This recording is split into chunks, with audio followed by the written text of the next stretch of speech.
Venezuela के खिलाफ America की कार्रवाई को लेकर दुनिया दो खेमे में बटी हुई नजर आ रही है। एक तरफ कई देश हैं जो अमेरिका की ओर से की गई कार्रवाई की घोर आलोचना करते हैं, तो दूसरी ओर एक ऐसा पक्ष है जो इसका समर्थन कर रहा है। कई देशों ने अमेरिका की कार्रवाई को अंतर्राष्ट्रीय कानून का उल्लंघन बताया। सवाल यह है, क्या अमेरिका ने ताकत के दम पर वेनेजुएला पर फैसला थोप दिया और क्या हम एक नए युद्ध की ओर बढ़ रहे हैं? एक रिपोर्ट आपको दिखाते हैं।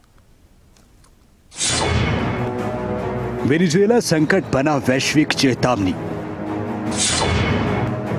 क्या अमेरिका ने ताकत के दम पर फैसला वेनेजुएला पर थोपा? क्या दुनिया एक नए युद्ध की ओर बढ़ रही है? दुनिया की नजरें एक बार फिर वेनेजुएला पर टिकी हैं। अमेरिका की सैन्य कार्रवाई के बाद अंतर्राष्ट्रीय स्तर पर भारी आलोचना अमेरिका की हो रही है। सवाल यही है, क्या अमेरिका ने ताकत के दम पर फैसला वेनेजुएला पर थोपा? क्या दुनिया एक नए विश्व युद्ध की ओर बढ़ रही है? आपको दुनिया के अलग अलग देशों का अमेरिका को लेकर रुख बताएं, उससे पहले इन तस्वीरों को देखिए।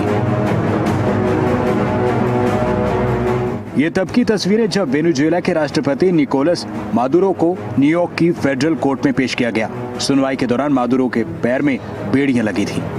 मादुरो ने वहां की कोर्ट में अपने खिलाफ लगे ड्रग्स और हथियार तस्करी से जुड़े सभी आरोपों से इनकार कर दिया। अमेरिका ने मादुरो पर गंभीर ड्रग्स तस्करी और नार्को टेररिज्म फैलाने का आरोप लगाया है। वेनेजुएला में अमेरिकी सैन्य कार्रवाई के बाद दुनिया भर में भूचाल आया है। अमेरिका के इस कदम को लेकर संयुक्त राष्ट्र से लेकर सड़कों तक विरोध तेज है। ये अर्जेंटीना की तस्वीर है। अमेरिका के खिलाफ विरोध नजर आ रहा है। उधर वेनेजुएला के राष्ट्रपति को उठाने के बाद अमेरिका ने खुल्लम खुल्ला ऐलान कर दिया है कि वो अपने इलाके में किसी की चलने नहीं देगा। अमेरिका के एक्शन के बाद उसके खिलाफ 17 देश खड़े हैं, जिसमें रूस, चीन, Iran, Cuba, Brazil, Mexico, Colombia, Chile, Belarus, Uruguay, Slovakia, दक्षिण अफ्रीका, मलेशिया, श्रीलंका, उत्तर कोरिया, घाना और सिंगापुर का नाम है। 17 से ज्यादा देशों ने अमेरिका की कार्रवाई की आलोचना की है। इन देशों का कहना है कि यह कदम वेनेजुएला की संप्रभुता पर सीधा अटैक है और अंतर्राष्ट्रीय कानून के खिलाफ भी। हालांकि कई देश अमेरिका के साथ खड़े हैं, जिसमें Argentina, Israel, Peru, El Salvador, Ecuador, Albania, France और ब्रिटेन हैं, जिन्होंने वेनेजुएला के खिलाफ अमेरिका के एक्शन का खुलकर समर्थन किया है। अमेरिका का कहना है कि यह एक्शन राष्ट्रीय सुरक्षा और लोकतंत्र की रक्षा के लिए हुआ, लेकिन दुनिया इससे सहमत नहीं है। भारत की बात करें तो विदेश मंत्रालय ने इस बारे में बयान जारी कर दोनों देशों से इस मामले में शांति से हल करने की अपील की। वेनेजुएला पर हुए हमले को लेकर यूएन बैठक बुलाई गई। संयुक्त राष्ट्रीय सुरक्षा परिषद में अमेरिका को कड़ी आलोचना का सामना करना पड़ा। कई देशों ने अंतर्राष्ट्रीय कानून और यूएन चार्टर का उल्लंघन इसे बताया। रूस और चीन ने अमेरिका के कदम को खतरनाक मिसाल करार दिया। लैटिन अमेरिकी देशों ने चेतावनी दी कि इससे पूरा क्षेत्र अस्थिर हो सकता है।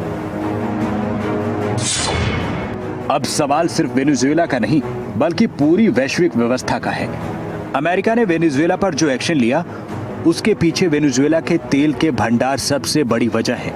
ऐसे में सवाल उठता है, क्या लोकतंत्र की आड़ में अमेरिका ने अपने हित साधे हैं? सिर्फ इतना ही नहीं, ट्रंप को वेनेजुएला से आगे जाते हुए अगला टारगेट ग्रीनलैंड भी मिल गया है।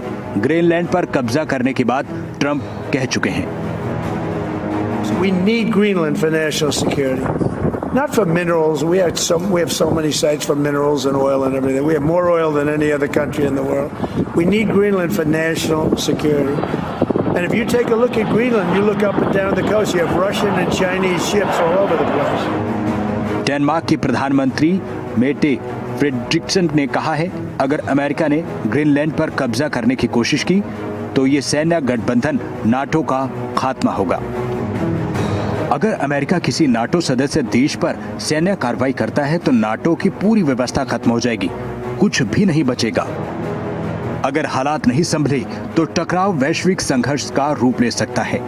एक्सपर्ट चेतावनी दे रहे हैं, एक गलत कदम दुनिया को बड़े युद्ध की ओर धकेल सकता है। वेनेजुएला पर हमला सिर्फ एक देश का संकट नहीं बल्कि पूरी दुनिया के लिए चेतावनी है। नजरें इस पर टिकी हैं कि क्या कूटनीति हालात संभालेगी या ताकत की राजनीति दुनिया को अस्थिर करेगी। ब्यूरो रिपोर्ट, खबरें अभी तक।